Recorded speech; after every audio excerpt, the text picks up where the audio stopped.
እርግጠኛ ሆኜ ነው የምናገረው። አረብ ሀገር ላይ በብዛት ወንድ ልጅ ስፔሻሊ ሳውዲ ላይ አልፎለት የሚኖር አይኖርም። ያን እናገራለሁ። ኢማኖ ጌር ማይሎ ፕሊዝ። እና በጣም በጣም በጣም በጣም በጣም በጣም ነው የሚያሳዝነው። የሰው ልጅን በማረድ ሊረኩ አልቻሉም። አርደውት አልረኩም። ከዛ ቆራረጡት።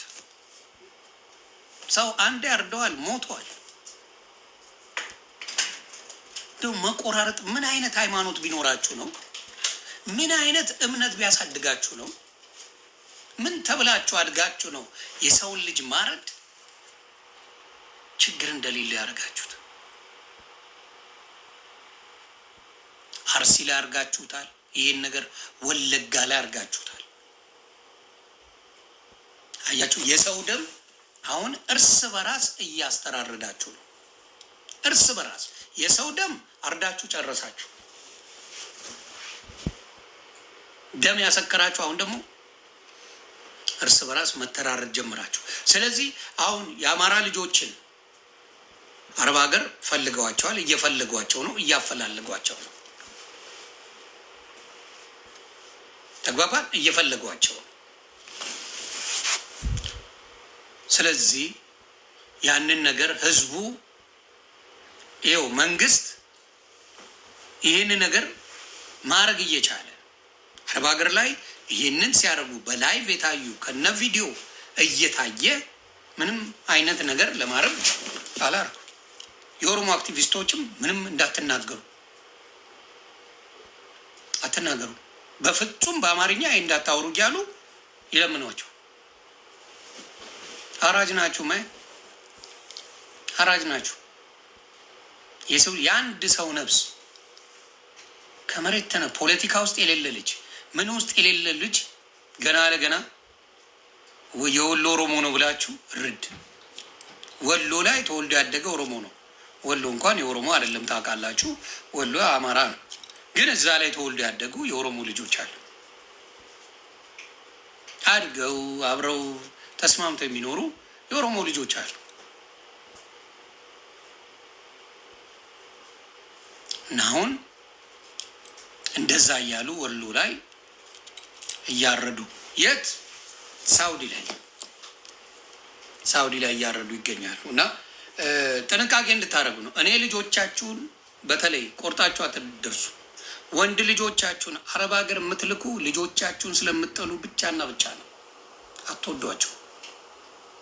ሴቶቹ ነው ሴቶቹ ይገባኛል፣ የማዳም ሰራተኛ ሆነው ለቤተሰብ ህይወት ሊቀይሩ ይችላሉ። ወንዶቹ ግን አረብ ሀገር ሳውዲ ከላካችሁ ሞቱልን ብላችሁ ነው የምትልኳቸው። ምንም አይጠቅሙም። አረብ ሀገር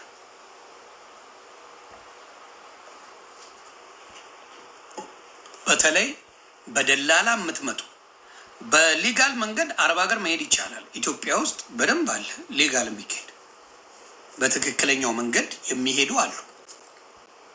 እነሱ ችግር የለባቸው። በትክክለኛው መንገድ የሚሄዱ አሉ። ግን በደላላ የምትሄዱ ሴቶች በብዛት ጾታዊ ጥቃት ደርሶባችሁ ነው እዛ የምትገቡት። አብዛኞቻችሁ ጾታዊ ጥቃት ደርሶባችሁ አርግዛችሁ ምን ብላችሁ ነው የምትሄዱት? ገና ደርሳችሁ ሳትመለሱ ታማችሁ ሆስፒታል የምትገቡ ብዙ ናችሁ፣ ብዙ ናችሁ። እና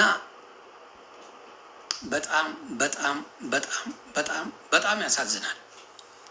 በተለይ አረብ ሀገር ላይ ያለው ህይወት እኔ አረብ ሀገር ኑር ከምባል ሞቴን እመርጣለሁ።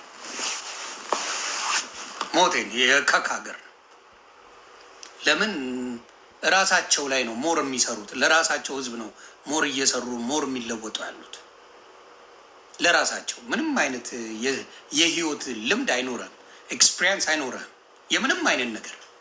አሁን ለምሳሌ 20 ዓመት አረብ ሀገር የኖረች እህታችን የማዳም ሰራተኛ ናት። ልምዷ እሷ ብቻ ነው። አብዛኛው አበሻ ሴት አረብ ሀገር የኖረች ልምድሽ ምንድን ነው የስራ ብትላት የ20 ዓመት ልምዷ የቤት ሰራተኝነት። ያው ለቤተሰቧ ትጠቅማለች፣ ለቤተሰቧ ቀይራለች። እሷ ግን ምንም ነገር የላትም። ስለዚህ አረብ ሀገር ላይ ምንም ገንዘብ ሊታፈስ የሚካሄድበት ሀገር አይደለም። በተወሰነም ጊዜ ወደ ሀገር የሚቀየር አረብ ሀገር ሄዶ ወደ ኢትዮጵያ ተመልሶ ህይወቱን የቀየረ ሰው የለም። አንድ ሰው አታምጡ። ከአውሮፓ ብዙ አለ፣ ከአሜሪካ ብዙ አለ፣ ከሌላ ሀገሮች ብዙ ሰዎች አሉ። ካናዳ ብትል፣ አውሮፓ ብትል፣ ምን ብትል አለ። ከአረብ ሀገር ግን ህይወቱን የሚቀይር የለም።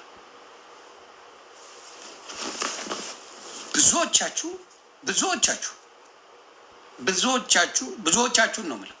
የተወሰኑ ተቀይረዋል። አብዛኞቻችሁ ግን በስቃይ ላይ ነው ህይወታችሁ የሚያልፈው። በስቃይ ላይ በተወሰነ ጊዜ ሸቀዬ ይለወጣለሁ። እንኳን እዛ አሜሪካ አልቻለም። እውነቱን ልንገራችሁ፣ እንኳን እዛ አይደለም አሜሪካን ሀገር ስንመጣ አብዛኞቻችን ወይ አውሮፓ ስንመጣ በ5 በ10 ዓመት ውስጥ ቤት ገዝቼ ኢትዮጵያ ቢዝነስ ከፍቼ መኖር እፈልጋለሁ ነው የሚለው። ወፍ አታመጣ። ተግባባን? እንኳን እዛ አይደለም ነፃነት ያለበት በጣም ቆንጆ ሀገር ላይ ያለ በ5 በ10 ዓመት ውስጥ ተቀይሬ ኢትዮጵያ ገብቼ እቀየራለሁ የሚል ምንም አታመጣ። የለም ሲስተሙ ምንም በዛ ያህል ልታገኝበት የምትችል ነገር የለም። እኔ አሁን ለአበሻ የምመክረው ቢቻል ሳውዝ አፍሪካ ይሻላቸዋል። ሳውዝ አፍሪካ ይሻላል ከአረብ ሀገር 100%። ደቡብ አፍሪካ ይሻላል 100%። ለዚህ ነው የደቡብ ልጆች የተቀየሩት። የደቡብ ልጆች ጥሩ ስራ ያሰሩት። የደቡብ ልጆች የራሳቸውን ነገር የያዙት አብሶሉትሊ ደቡብ አፍሪካ ነው።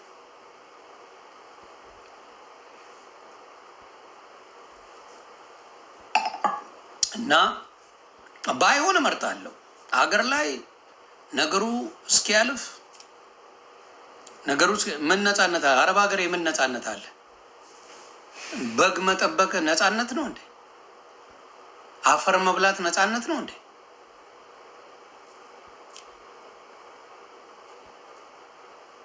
ነው። ግን በጣም ያሳዝናል። እኔ በጣም እግዚአብሔር ምስክሬ እንደዚህ አይነት ጨካኝ ጄኔሬሽን በህይወታችን ገጥሞን አያውቅም።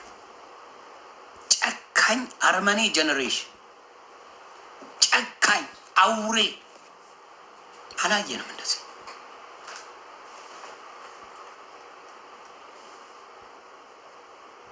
በጣም በተለይ የአረብ ሀገር ስደት ከባድ ነው። የአረብ ሀገር ስደት እጅግ በጣም በአበሻው ነው ደግሞ የምትበደሉት። ሌላው ቢሆን ደስ ይለኝ ነበረ። አብዛኛው የሚበድላቸው የራሳችሁ ሰው፣ አብዛኛው የሚገድላቸው የራሳችሁ